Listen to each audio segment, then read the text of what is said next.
Hey everyone, I'm Marie, Life Coach here. Just a quick video about eating and stress.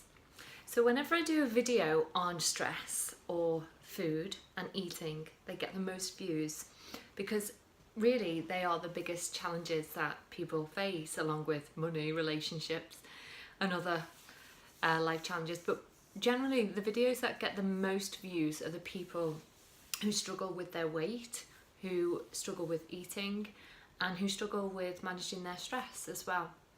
So in life, we pretty much are certain that there's always going to be something to worry about or stress about, but it's how we deal with it and how we conduct our own behaviour. So to change any type of behaviour, we first have to change the way we think and feel about the situation. So I've just been thinking today, obviously it's Christmas season, most people tend to indulge, and then the gyms get the biggest influx of new sign-ups come January. We also experience, it's also called breakup season as well, because this is where the biggest breakups and losses can occur over this festive season. So a lot of people can fall into that horrible negative cycle of loneliness, depression, anxiety, etc. So I just wanted to share some thoughts that I've been having on the whole situation, tying up the emotions behind eating and stress, and how it reflects the way that maybe we have been conditioned, or our childhood influences stemming from them. And it's also can be the archetype of the saboteur as well that's playing out in us. So think back to your childhood and what would happen to you when you were emotional, because as children we don't have the resources on how to express ourselves emotionally, so we tend to find an outlet through our behaviour. And so if you see children who are anxious or stressed, their behaviour becomes quite different to when they're in a peaceful state. So think back to when you were a child and you may have experienced something emotional or challenging, and think about your eating habits, how they changed. Did they change around that? Did you eat more? Did you eat less? What did you get from eating? Or did it totally put you off food, where you're a really fussy eater? And think about how that reflects out onto the way that you treat yourself now as an adult, and even the relationships that you have as well. So are you a binge eater and then later beat yourself up with the biggest stick you can find and restrict yourself and kill yourself at the gym? Or when you're highly stressed, do you stop eating altogether?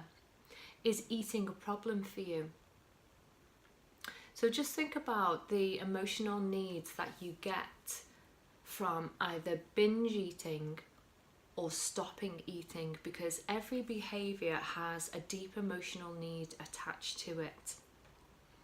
I know some people, when they're stressed, and we're all different, and don't forget your brain, your body, they release chemicals based on the thoughts that you're having, which creates the feeling around it, the feeling sensation in your body. So depending on the way that you do stress will be dependent on the different hormones that are being released, and then the behaviour follows them. So I know people who are stressed and completely stop eating altogether. That's because the digestive system is shut down. They're on fight or flight. Their adrenaline is kicked in and they're ready for action. They're on fight or flight. So their body just does not need food. Food would slow it down because it takes time to digest it, etc. So the body does not need food when they're in that high state of survival mode.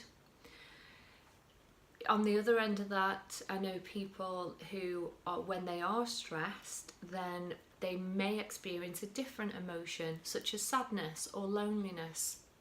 That may stem from rejection or some kind of pain that they perceive is happening to them.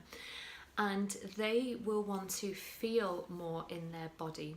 So they will want to ground themselves. They will want to, eat and eat and eat and overindulge, because they'll want to feel maybe the sensation of the body, because they need to feel some kind of connection, if that makes sense. So that's how they will find that. Whereas the other person just is so ready for action, they're so ready to run, that they need all their energy for that, where the other person will want to just feel something and feel in their body, and that's how they can connect with that with food. So going into this festive season, it's going to bring up, as it does for a lot of people, lots of different emotions. It's funny, we go into the year thinking, oh, this is going to be the best year. You know, some people might say, glad to see the back of this year, can't wait to see what this new year brings. But with every new year, we you know, have another set of challenges and another set of opportunity to grow, if you like, that comes our way. So one of the biggest things that people do beat themselves up for is their body image. So think about where your kind of body shame comes from. What do you tell yourself about your body? Do you compare yourself to other people and put them on you know, a pedestal, and you know, are not worthy of love or being valued? How much do you value your own body? Do you tell yourself, you know, how grateful you are for your legs, you know, or your arms or your bum or whatever it is that you kind of criticize the most? So maybe if you could think about changing those negatives, that negative self-talk, into something more nurturing. Believe me, because I've done it, it changes the way that you start to value your own body and has a positive impact on the way that you value your own self-worth. Because let's face it, your self-worth is not determined by the shape of your legs or the size of your stomach.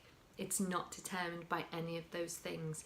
But social conditioning will have you believe that you need to be a certain way to be worthy of owning your place in the world. And how paradoxical is it? Because we know that trends change all the time. So what might be in, I don't know, skinny whatever 1 year, the next year curves are in, and people are going under the cosmetic knife to then try and fit into some super trend that some idiot has designed. And then, you know, you buy into that and you then want to mold your body into being this certain way, and then the trend the next year might be something completely different that then you have to reshape yourself all over again for. When if you strip that back, you are none of those things. You're not the shape of your body. You are the person that you express yourself to be.